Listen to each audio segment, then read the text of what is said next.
It's hard to believe we're almost done the first month of October in this 24-25 NHL campaign. So many storylines playing out on the ice, but there's a lot happening as well off the ice. I'm Ryan Paton, that's David Pagnotta, and this is the latest on TFP presented by CCM Hockey.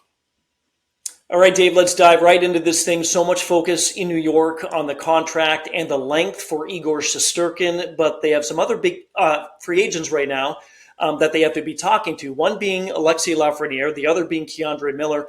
Anything pertaining to those two that you can discuss with us? Yeah, well, Ryan, Shesterkin and Igor is going to get all the attention, and Mike Rupp on NHL Network kind of blew up the city a little bit by saying he's standing firm on 11.5 That's million. right. We'll see if Rupper ends up being true, but Igor's still holding out for 12 plus by the sounds of things. But you're right. You've got Alexis Lafreniere and you've got K'Andre Miller that need deals as well, and they're going to eat up a big chunk of the cap moving forward for the New York Rangers. Now, conversations with both have been, let's say, fluid. Open line of communications on both ends for both players. Nothing sounds imminent at the moment. And I don't know necessarily if it means the Rangers are waiting for Shesterkin to take place. I don't think it does because they've got a big pool that's going to allot to them.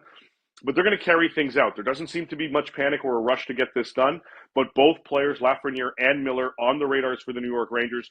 They want to figure something out, but nobody's going to rush into it. It's just a matter of getting it done. But it's on the priority list for Chris Drury. I've been very impressed with Lafreniere this season, and that line with Trocheck and Panarin He's in the been great. dynamite for the Rangers. Staying in the Metro, one Metro team to another, it's believed the Penguins, they would explore an extension. Talks with Marcus Pettersson after the Crosby deal. Anything brewing there? Short answer is no. Okay, let's move on. Yeah, right. Pates, the belief was that after Crosby got locked into, the Penguins would reach out to Pettersson's camp about an extension and at least get the ball rolling there. My understanding is that hasn't happened. There haven't been any significant negotiations or talks, quite frankly, between the Penguins and Pettersson's side. It sounds like the Penguins want to wait to see exactly who they are this season. Doesn't mean they don't want to sign them. It means they're doing their due diligence to understand exactly what direction this team is going to go and then make decisions with respect to the immediate and the future of this club. He's going to be a UFA in the summer if he doesn't lock into a deal. He's a valuable piece on that back end. But again, Kyle Dubas and staff want to figure out exactly where this Penguins team is at. So we're probably not going to see discussions happen, if they do, until closer to the new year, if not into the new year. So if you're a Penguins fan hoping to get Marcus Pettersson locked in, you're probably going to have to wait a little bit. I remember when Craig Conroy said before training camp, during training camp for Calgary, yeah, we're going to kind of do a rebuild with this team. Well, things have changed a bit in Calgary. They're playing extraordinarily well. They're great. And word now out of Calgary is that they're trying to get a top two center in the trade market. What type of C are they going for and looking to add here? They'd like to bring in a young one. And this isn't anything new. And I know Craig Conroy had a discussion with Eric Francis over at Sportsnet earlier this week. And basically admitted that if he could find somebody in the early 20s range, that he'd be willing to cough up some solid assets for it. Well, this search, I can tell you, has been going on since last season. The Calgary Flames have been putting out, kind of combing the market, trying to put out a blanket to say, how can we get our hands on a number two, possibly number one young center in the 22 to 25 range that can come in here and that we are willing to give up pieces for. He doesn't want to give up a first-round pick or future assets for a short-term fix and a rental.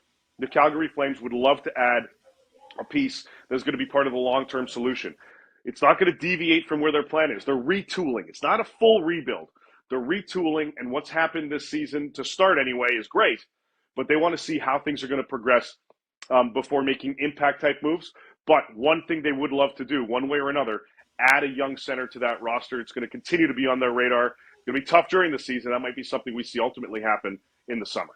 Because I was going to say, what team would be giving up something like that at this point in the season or even down the road? It seems like those are coveted positions, right, to have in the NHL.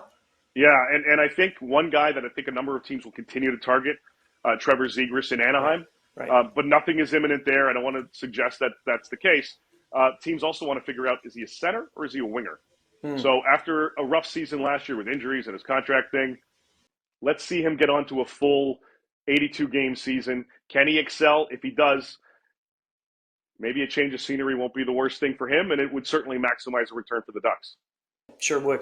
Calgary's not the only club kind of eyeing that center position, though, as well. What about Chicago? Could they make a push for a pivot this season, too? They need a 2C. Kirby Dach would look really good on that team right about now, but he's in Montreal. Right. So can they find someone like that? This is another team that would love to add somebody that fits the long-term core of this group. So keep an eye on Chicago as the season moves along. Again, probably something more impactful happens in the offseason. That doesn't mean Kyle Davidson, like Craig Conroy in Calgary, isn't going to do his due diligence. But, Athanasiou has been in that 2 spot for now, hasn't really gotten his line mates in Tyler Bertuzzi and Taylor Hall going just yet. He needs to get going as well. They don't have an internal solution yet, even though they've got some young kids in the system. Mm-hmm. They might end up being on the wing. So they're going to keep looking to see if they can add a piece, but add Chicago to the mix of teams that would love to add a 2C in that early to mid-20 range at some point over the next several months.